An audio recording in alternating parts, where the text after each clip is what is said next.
आज मैं आप लोगों को एक कहानी सुनाता हूँ, बहुत ही शानदार, बहुत ही अच्छी सीखने वाली कहानी है।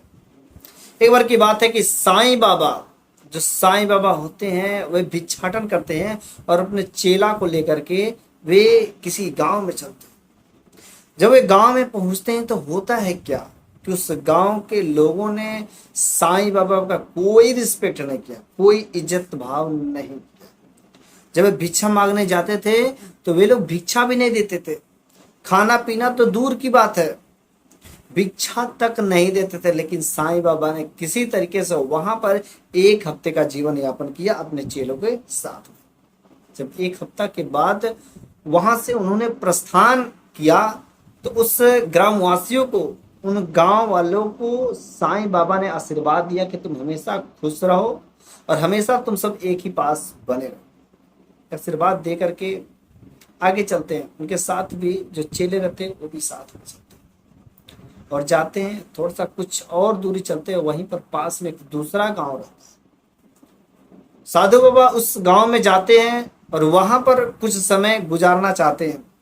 और जैसे उस गांव में पहुंचते हैं, उस गांव में साईं बाबा का बहुत ही अधिक आदर सम्मान होता है। कदम कदम पे हर पल साईं बाबा क्या चाहिए, बाबा जी क्या चाहिए, उनके साथ साथ चेलों का भी पूरा अच्छे से खातिरदारी होती थी। किसी प्रकार की कोई कमी नहीं हुई।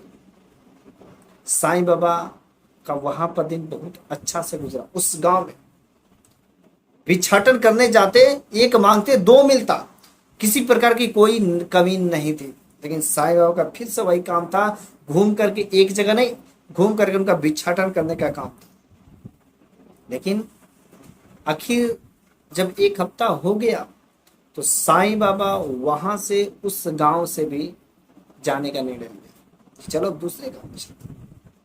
वहां पर काफी लोग साईं बाबा को इकट्ठा होकर के आए, कुछ दान दिए, कुछ भिक्षाटन दिए, जैसे भी हो सकता है काम किए पूरा। और साईं बाबा जब वहां से जाने लगे तो उन्होंने उन गांव वालों को आशीर्वाद दिया।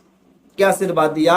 कहा कि तुम सब हमेशा खुश रहना, लेकिन इस गांव का एक एक बंदा एक जगह मत रहना, सब फैल जाना, इधर उधर देश के कोने कोने में छितर जाओ, एक जगह मत रहना। ऐसा आशीर्वाद दिया कि तुम सब बिखर जाओ। जैसे ही ये बात बोलते हैं कि तुम सब बिखर जाओ, चेला को रहा नहीं जाता है। जो उनके साथ में चेला रहते हैं उनको रहा नहीं जाता। वो पूछते हैं कि गुरुवर आखिर ऐसा क्यों?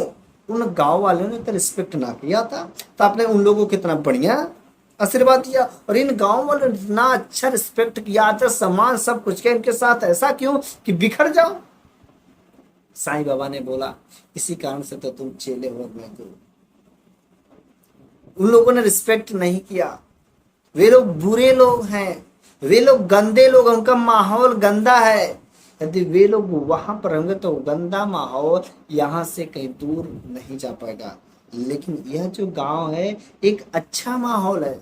इस गांव का एक एक आदमी के अंदर, एक एक व्यक्ति के अंदर अच्छाई का गुण भरा है। इस कारण से यदि देश के कोने कोने में बिखर जाएंगे तो यार पूरा देश हमारा खुशहाली से अच्छा लोगों से भर जाएगा और लोगों को बदलने का भी कोशिश करेंगे। इस कारण से अच्छे लोग ही देश में फैले, बुरे लोगों की जरूरत नहीं।